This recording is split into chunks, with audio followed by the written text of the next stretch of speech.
Hi, my friends. I want to provide you a quick update on my cracked rib situation.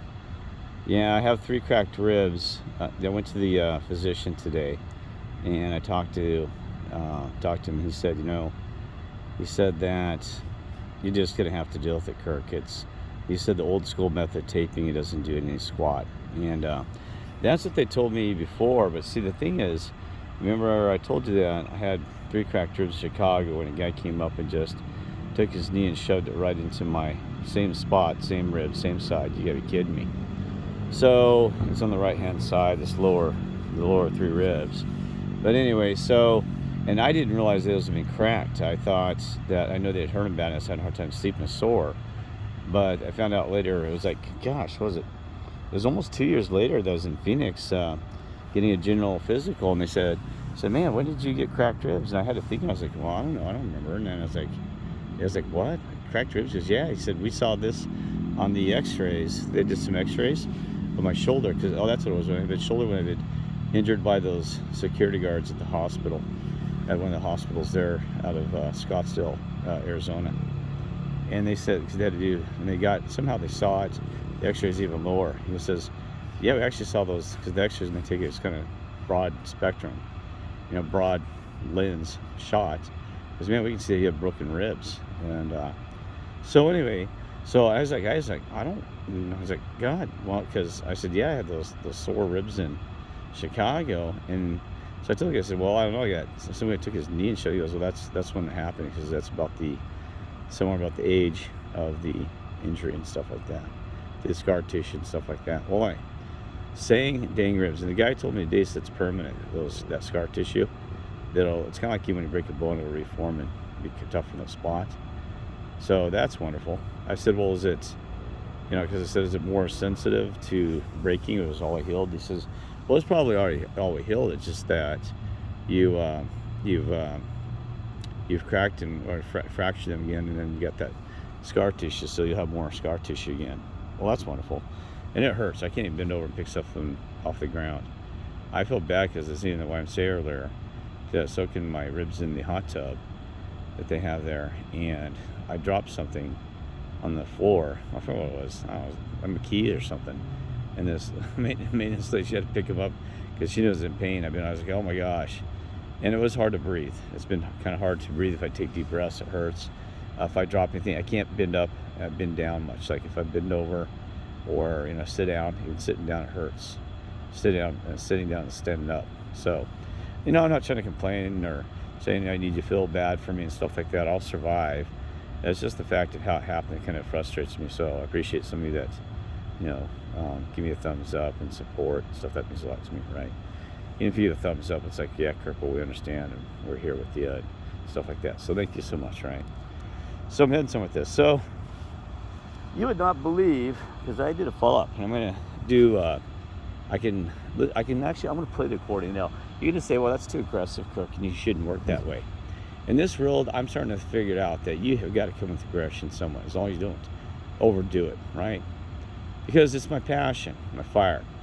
And somebody's always got to complain. So if you think you better, put yourself in my shoes. I've been through the last 24 hours. I mean, dealing with police, sit in the street, had a headless horseman guy running around of Ichabod Crane and the same area, dealing with crappy situations, trying to survive the streets. I mean, seriously. So I don't really care what you think, to be honest, anybody, because I do not care. But if you want to see how this life is, I want you to come join me and walk these and live a day with me. I mean, I guarantee I've offered people, they say no way. But yes, I have some great times too. You see me at festivals and stuff like that. But you got to realize I'm walking in a mode of operand where I'm exhausted 90% of the time. Like even tonight, it took me an hour just to find this spot here at a hospital to sleep at.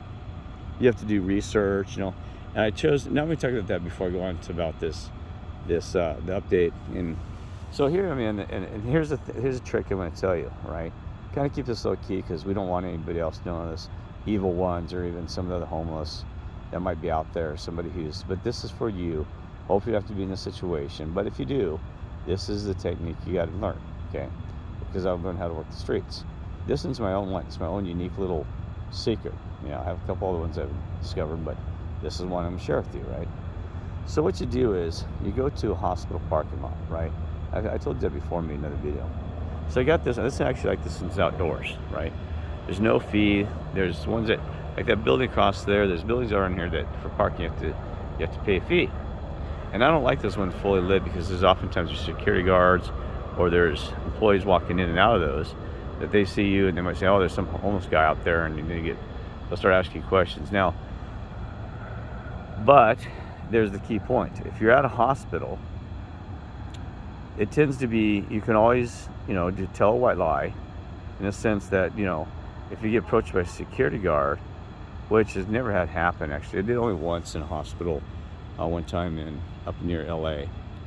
But if they actually approach you, you just say, well, I said, I'm sitting here, I was in the doctor's office, or I was at the hospital earlier, and I said I'm thinking about going back in, but I don't know if I really need to. I just gonna stay here. I might just drive on my way, and I just haven't decided because they're used to dealing with people who are ill. That's why they're here, right? So they tend to leave you alone. That's what they do, And if they see you, they usually don't care. Just looking. It's not like you have parked in there and you're building a campfire like that some of these homeless do, right? So it tends to work pretty well. Like this one's very quiet. I haven't seen somebody come or go the entire time. We've not seen one person whatsoever, right? And so that's what's cool. So you choose this. What I don't like about it is I have to be on concrete. I can't get comfortable. I have nice trees like I had before. But see, the thing is, I can't deal with that stuff. I'm not kidding you. Now, here's the thing is, because I'm telling you, if I went back to the same area that was over there in Mission Valley next to the creek where that guy attacked me, if I see him, I'm a nice guy. You guys, everyone knows this, right? But I can't guarantee that I might not throw him down for breaking my ribs if I'm sore and make him beg the mercy of God and apologize to God. I'm not kidding you. And say, I said, I want you to apologize and repent now. And I said, you're never going to harm another person in this world. And I don't want to have to deal with that. And who knows, there might have been drugs. And people can be very violent in drugs. I mean, they can act like Superman.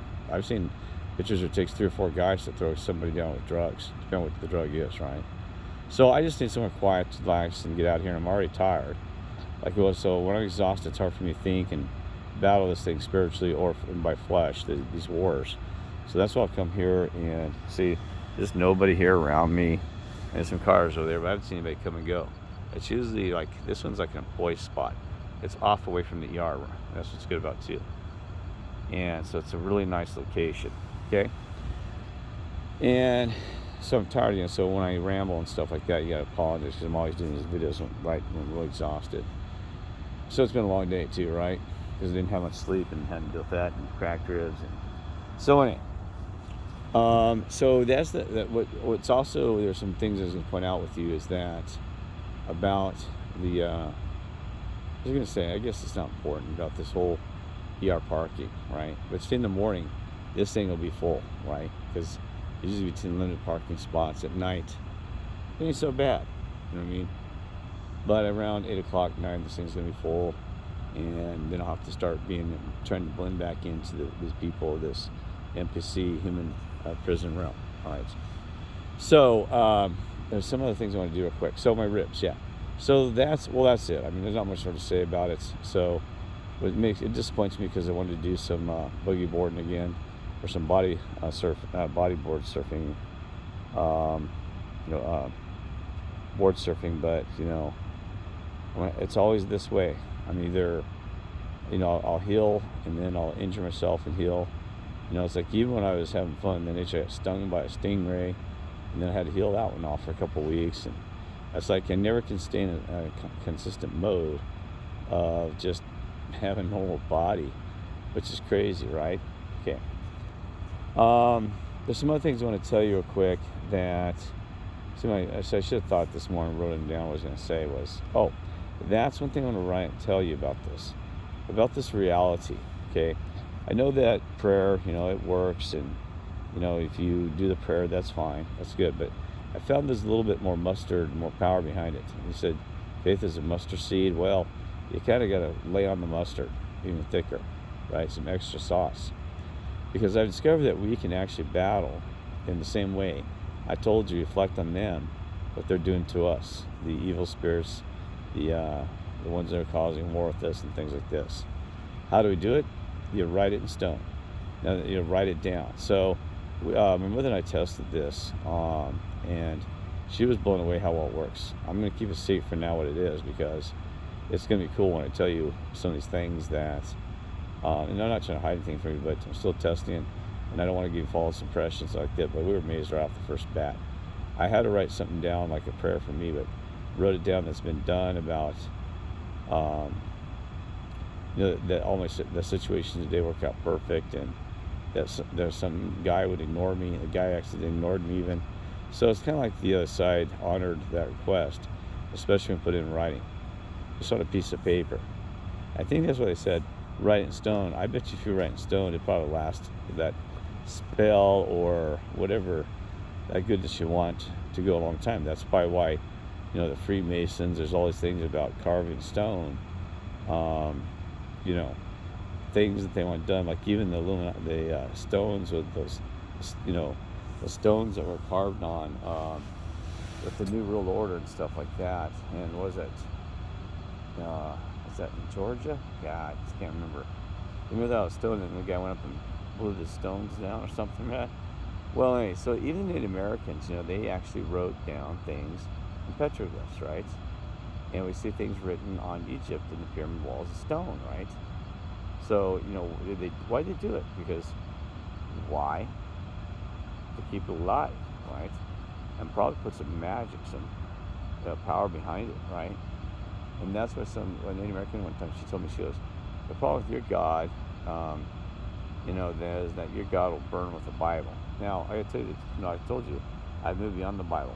Some good stuff in there. Great stuff. I'm not trying to tell you not to be a Christian, but you gotta realize there's a lot of bull crap in that damn thing. It's very disappointing once you're fully awake. There's a lot about just these stories that are absolutely just bullshit, right? They don't make sense. But, and I think it's through Jeffrey Daughtry, he's a good guy. But anyway. So that's what I'm doing. So I'm going to start writing things down on a piece of paper. And even Jim Carrey, because he said the universe is responding to you. I said, I want to be a millionaire within, God, what was it? He said, I came in within 5 years or something. Well, we ended up having 5 million in 5 years, right? And he said that's how you manifest reality, is by writing it down. I've heard several people write stuff down, put in a bottle, and they had all their dreams. But it's deep in that, right? Because it's got to be about intent. It's something about intent and response. So let's see. So that's why we cast the spell back, and like even a mirror. I've been telling you, a mirror on the wall.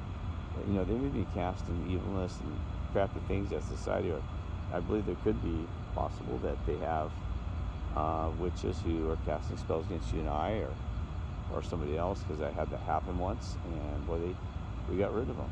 Okay, because they're trying to attack me, and they attacked me, so I never was even around them. I was over 800 miles away. I was like in Chicago, and they're down in Colorado still, and they're casting spells against me. A lady that one of my friends said that she caught him. 2 ladies. Well, guess what? True story. 2 of the ladies died within 30 minutes of them that day when I found out. It wasn't even me. Must have been the side taking their lives. And then the last one, she held on for like a week, fighting, and she died. Did not. And when those 2 witches died, or no, when the one lady died, they showed me in the heavens. And don't laugh. They showed me in heaven, but they showed her with her breasts pointing up to the sky, on her back, and laying flat, and been wiped out and dead. So this is serious stuff. My God. Anyway, as I said, that was not me, but it was part of them had enough, and maybe God appears said, that's it. I'm pulling the plug on you. What else? Boy, there's so much to say. Well, no one blank. That's terrible, my friend. Oh, thank you. I had a vision of a guy putting something in a hat. Sorry. It was, I'll explain that later. Like, what are you talking about, Kirk? I'm sorry. It's a guy with the black hat, a Hispanic guy, showing me the inside of a hat version. No, this ain't more. But anyway, so I'm gonna do some video. By the way, I think that one more last thing. It is possible that I'm a time traveler, maybe you are as well. That somehow we figure out to work together on traveling through time. That God allows this. And I told you I didn't see that with a guy, a physicist, and also some strange stuff that happened one night where I called myself from the future. So maybe it's something that happens, and maybe that's why we also create a mess, is because we've rippled time and made a mess. There's a theory about that too. If you travel through time, we cause NPCs, soulless ones, and this whole thing. That's actually by a physicist who said this. I don't know if I do. If that happened, because I said I called myself 3 years ago, so, from the future. It could be the system just trying to trick me out and say, oh yeah, Kirk, put another rabbit hole in there in front of you. So, but I think I do know some of Tesla's techniques of actually folding time and dimensions. And he actually did. He actually said he went through 12 dimensions and traveled through time, and then his lab assistant had to break some equipment one time to keep him from disappearing forever. Okay. So my thought is, well, maybe it's true that maybe God or Creator put certain things down there. Maybe He allowed that one for some unknown reason. Don't know. But I'm watching that animal, and that's just shocking, right? What else? No, I'm sorry. I'm actually halfway dozing in and out. I apologize. Remember one time I fell asleep doing one of these videos and I snored for like 20 minutes? Crazy, huh? That's where I'm almost at, because I'm so exhausted. So, real quick. So, I discovered that the Tesla coil that Tesla came up with is somehow designed to do what we're just talking about, to travel different times, dimensions, and stuff like that, right? And they claim he did. So it has something to do with now. They also said, I don't know how this is true, but they said that many things have this pattern, that it's called the 0 point pattern, and also the equation that I never heard of. But anyway, so Tesla may have traveled through time. They claim he did, actually, and also that he did some weird stuff, time, dimensions, and other things like that. Well, anyway. So I'm kind of looking into researching the orb. I'm discovering a lot of cool things about it already. Whether it's even spiritual, if it's possible to travel through time with it, don't know. But boy, what they got going now is it's clean and cool. All right, what else?